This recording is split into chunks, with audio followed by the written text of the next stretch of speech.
የእስራኤል ጠቅላይ ሚኒስትር ቤንያሚን ኔታንያሁ መስከረም 26 ቀን 2016 ሐማስ ያደረሰውን ጥቃት ሊደርስ እንደሚችል መገመት ባለመቻላቸው የአገሪቱን የደህንነት ኃላፊ ከስልጣን አባረሩ።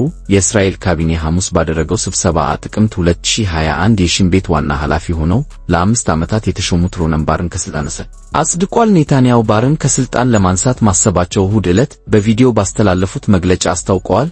በሁለቱ መካከል የቀጠለውን ያለመተማመን በየጊዜው መስፋቱን በምክንያትነት ጠቅሰዋል። እርምጃው ቁጣን የቀሰቀሰ ሲሆን በኢየሩሳሌም የጸረ መንግሥት ሰልፎችን የበለጠ አቀጣጥሏል። በዚህም በሺዎች የሚቆጠሩ የአገሪቱ ዜጎች እስራኤል በጋዛ ላይ የጀመረችውን አዲስ ጥቃት የተቃወሙ ሰልፍ ጀምሮ እስራኤል የሐማስ ኢላማ ባለችው የፍልስጤም ግዛት ከፍተኛ ጥቃት አድርሳለች። በዚህም ለ2 ወራት ገደማ የዘለቀውን የተኩስ አቁም እንዲቋረጥ ሆኗል። የሺን ቤት የእስራኤል የአገር ውስጥ የስለላ ድርጅት ሲሆን በጦርነቱ ውስጥ ቁልፍ ሚና ይጫወታል። ተግባሩ እና አባላቱ በመንግስታዊ ምስጢርነት ይያዛሉ። ባር ከስልጣን እንዲባረሩ መወሰኑን ፖለቲካዊ ሲሉ ገልጾታል። ከእንደኛ ኔታንያሁ ከኃላፊነታው የመባረር ሂደት የገጠማቸው የእስራኤሉ ጠቅላይ አቃቢ ሕግ ጋሊ ባህራግ ሚያራም የድርጊቱ ሕጋዊነት እስካልተገመገመ ድረስ ባር ከስልጣን ሊባረሩ አይችሉም ሲሉ ተከራክረዋል። ከስብሰባው በፊት ኔታንያሁ ለካቢኔያቸው አባላት በላኩት ደብዳቤ በጠቅላይ ሚኒስትሩ እና በባር መካከል ያለውን የማያቋርጥ ሙያዊና የግል እምነት ማጣትን በመጥቀስ የስልጣን ዘመናቸው አርሯል እንዲጠናቀቅ ሐሳብ አቅርበዋል። የእስራኤልና የጋዛ ጦርነትን የቀሰቀሰውን የሐማስ ጥቃት በመጥቀስ መስከረም 26 ከተፈጠረው ሁኔታ በተጨማሪ ሙያዊ አመኔታ ማጣት በጦርነቱ ወቅት እና ባለፉት ጥቂት ወራት ተጠናክሯል ብለዋል። በጥቃቱ 1200 ሰዎች ሲገደሉ